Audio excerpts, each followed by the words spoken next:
বাবা বাবা বাবা বেলা যাই বাবা বাবা বাসনায় আগুন দাও বাবা বাসনায় আগুন দাও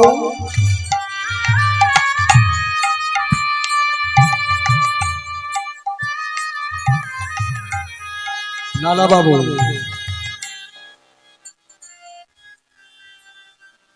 দূর গ্রামে গেছিল একটা ফাইসালা করতে একটা গ্রাম্য বিবাদ মেটানোর জন্য আমাদের পরম পূজ্যবাদ ও কাদির শ্রী শ্রী লালা বাবু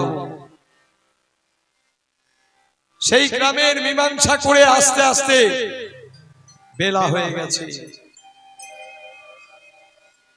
লালা বাবু গেছিল সূর্য উদয়ের পরে ফিরছে কখন দিনমণি আমার পশ্চিম দিগন্তে হেলে পড়েছে আর কিছুক্ষণ পর অস্তাচলে চলে যাবে অন্ধকার আসবে এমন সময় জানো গো মা আমাদের কান্দির লালা বাবুর ঘটনাটা শুনো পালকিতে চেপে চলে আসছে আজও সেই পুকুর আছে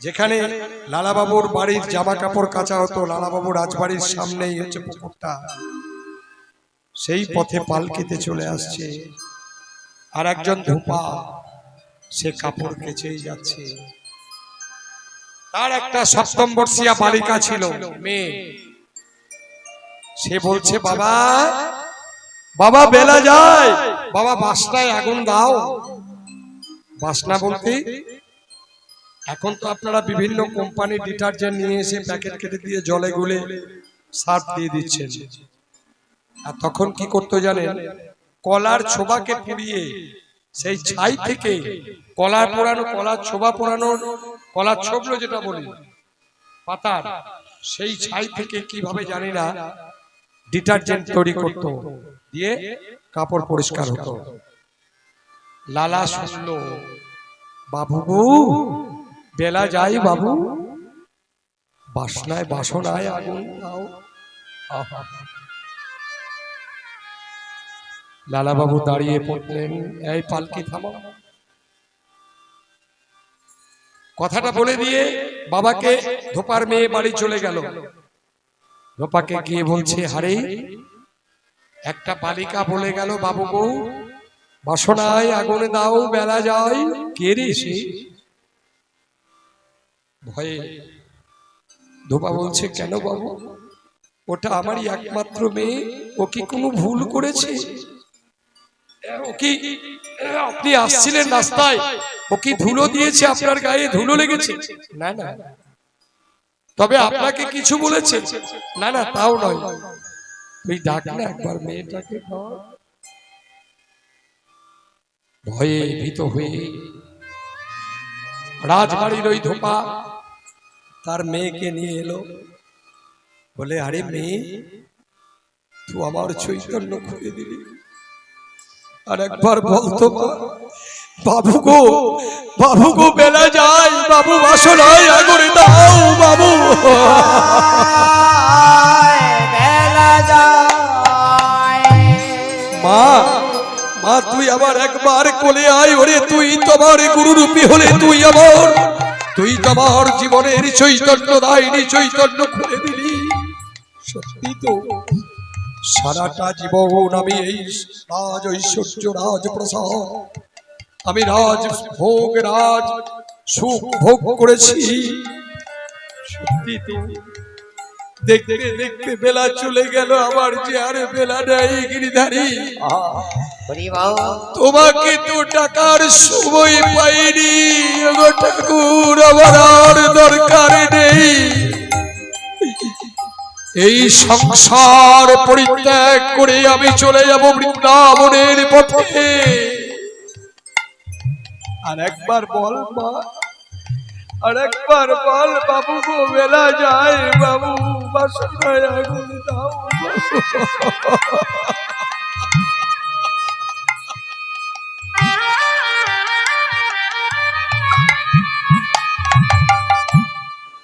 লালা বাবু তার সমস্ত কিছু খুলে দিয়ে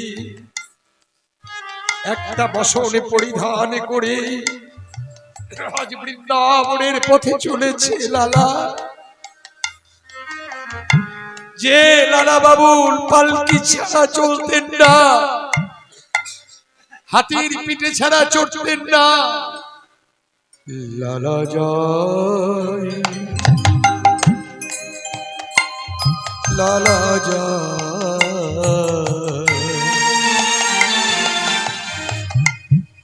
বৃন্দাবনে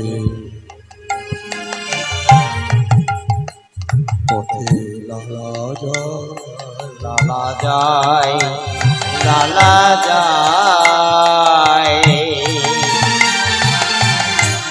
বৃন্দাবনের পথে, লালা যায়,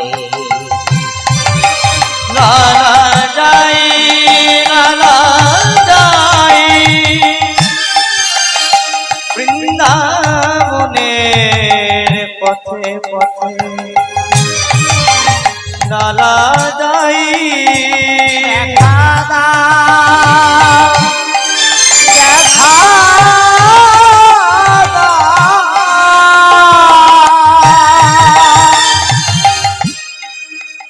দেখা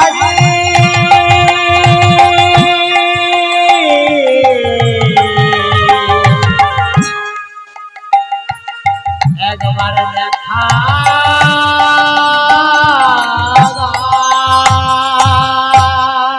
ক্লান্ত রাজা লালা বাবু কৃষ্ণার্থ পথি,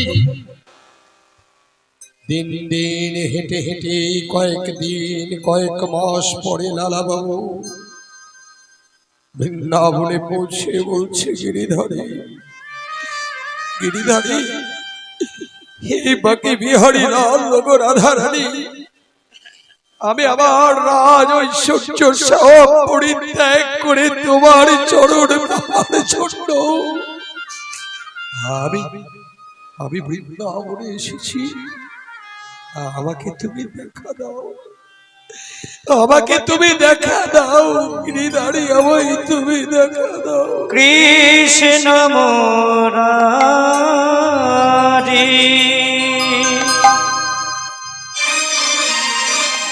হে গিরি ধারি,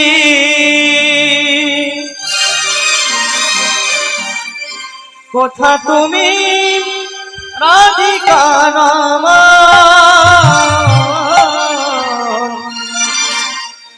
কোথা তুমি রাধিকা রমণ, কৃষ্ণ মুরারি হে গিরিধারি, কোথা তুমি রাধিকা রমণ,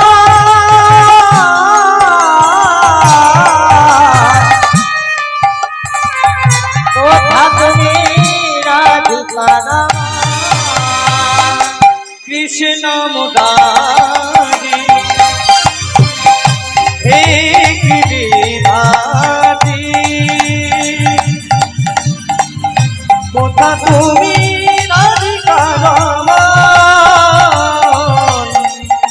কোথা তুমি রাধিকা রমণ, দেখা দাও সব সুন্দর, দেখা দাও,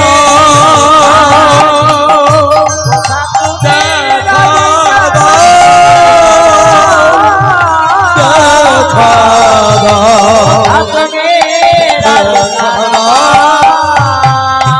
তুমি দীনবন্ধু,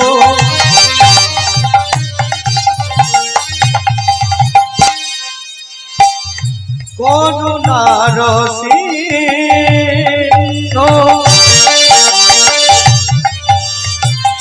কোথা তুমি রাধিকা রমণ, কোথা তুমি রাধিকা রমণ, কৃষ্ণ মুরারি হে গিরিধারি, কোথা তুমি রাধিকা রমণ,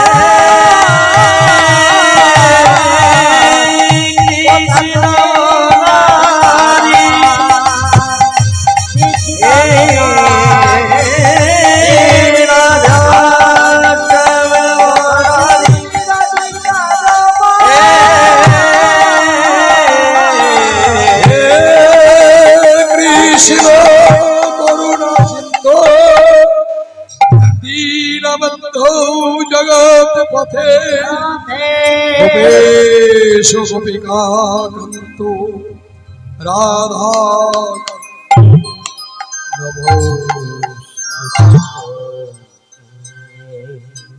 লালা বাবু বড় ক্লান্ত হয়ে বৃন্দাবনে যমুনার তীরে গিয়ে বালি উঁচু করেছে বালিশের মতো। লালা গিয়ে আমার ক্লান্ত রাজা ঘুমিয়ে গেছে। কিছুক্ষণ পরে সেই ঘাটে ব্রজগোপীগণ জল আনতে যাচ্ছিল। গিয়ে বলছি এই বৃন্দাবনে সে এখনো শয্যার মায়া কাটাতে পারে নাই। দেখ দেখ কেমন বালুকা দিয়ে বালিশ তৈরি করে উঁচু করে ঘুমাচ্ছে। দেখ কে? তাই তো, সত্যি তাই। আমার তো এখনো শয্যার মায়া ত্যাগ হয়নি। গিরিধারী, গিরিধারী, ও গিরিধারী, তুমি আমায় দেখা দাও ঠাকুর। এই কৃষ্ণ দেখা দাও। লালা, লালা রে, তুই তো আমার দেখা পাবি না বাবা। কেন কেন দয়াময়? তুই বৃন্দাবনের পথে মাধে কুড়ি কর। সেই মাধে কুড়ি যেদিন তোর সম্পূর্ণ হবে সেদিন তো আবার দেখা পাবে। বৃন্দাবনের পথে ভিক্ষা কর লালা। লালা আজকে রাজপ্রাসাদ ছেড়ে, রাজভোগ, রাজ ঐশ্বর্য ছেড়ে আজকে বৃন্দাবনের পথে পথে ঘুরছে। আমায় ভিক্ষা দাও ব্রজবাসী, ভিক্ষা দাও বলে ভিক্ষা দাও গো ব্রজবাসী, ভিক্ষা দাও আমায়। আমি ছিলাম রাজা, হলাম কাঙাল। আমি ছিলাম রাজা, ও গো গিরিধারী,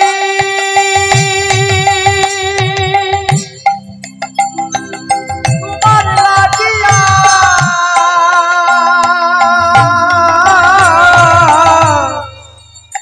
গিরিধারী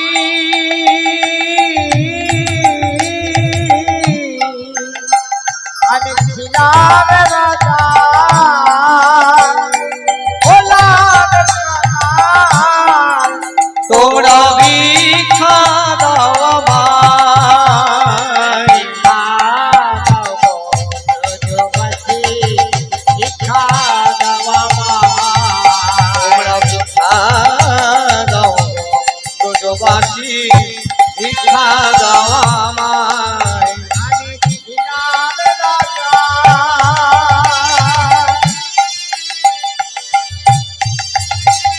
আমি হলাম কাঙাল। আমি ছিলাম রাজা,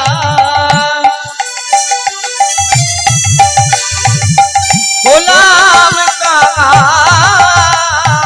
ভিক্ষা দাও আমায়, আমায় ভিক্ষা দাও ব্রজবাসী, ভিক্ষা দাও আমায়। ভিক্ষা দিয়ে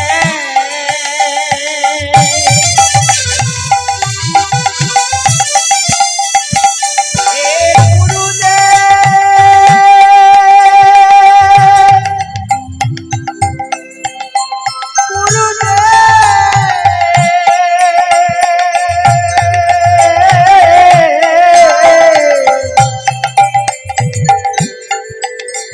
আমি ভিক্ষা নিয়ে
আমি ভিক্ষা করে যেন তোমার সেবা দিতে পারি। দিতে পারি। নিশিকান্ত ভাই, আপনি একবার আসরে আসবেন আমার কাছে, কমিটির যে কোনো ভাই একবার আসুন। আমি যেটুকু ভিক্ষা করেছি এটুকু আপনাদের হাতে তুলে দিতে চাই, ভক্ত সেবা দেওয়ার জন্য, গোবিন্দের সেবা দেওয়ার জন্য। আসুন, আমার এই ভিক্ষার অংশটুকু আপনারা নিয়ে যান। একজন আসুন, নিশিকান্ত বাবু আসুন। এই ভিক্ষার পয়সা যদি কেউ খায় তা উচিত নয়। অনেক কীর্তনিয়া মুচুরে ভরে নিয়ে বাড়ি চলে যাবে ব্যাগে ভরে, কিন্তু গোবিন্দের নামে ভিক্ষা করে গোবিন্দের চরণে সমর্পণ করাটাই হবে প্রকৃত কর্ম। আমি যেন এই জন্মে নয় জন্ম জন্মান্তর ধরে ভিক্ষা করে যেন আমি যেন গোবিন্দের সেবায় দিতে পারি। হরি বল, হরি বল। গলাটা বড় ডিস্টার্ব করছে। 27শে চৈত্র থেকে এক টানা প্রোগ্রাম চলছে, শুধু ফাঁকে কালকে দিনটা তাও রেস্ট পাই। কালকেও বাড়িতে ছিলাম না, গান করিনি ঠিক আছে, গলাটা বড় আর চলছে না। এবার প্রচন্ড ঘুমের দরকার, একটা জায়গা নিয়ে আসুন। লালা বাবু ভিক্ষা করেছে, আবার কাঁদছে, দেখা দাও। আবার দৈববাণী হলো, লালা তুই তো ভিক্ষা সম্পূর্ণ করিসনি, সারা বৃন্দাবন ঘুরেছিস লালা, কিন্তু একজনার বাড়িতে তুই যাসনি।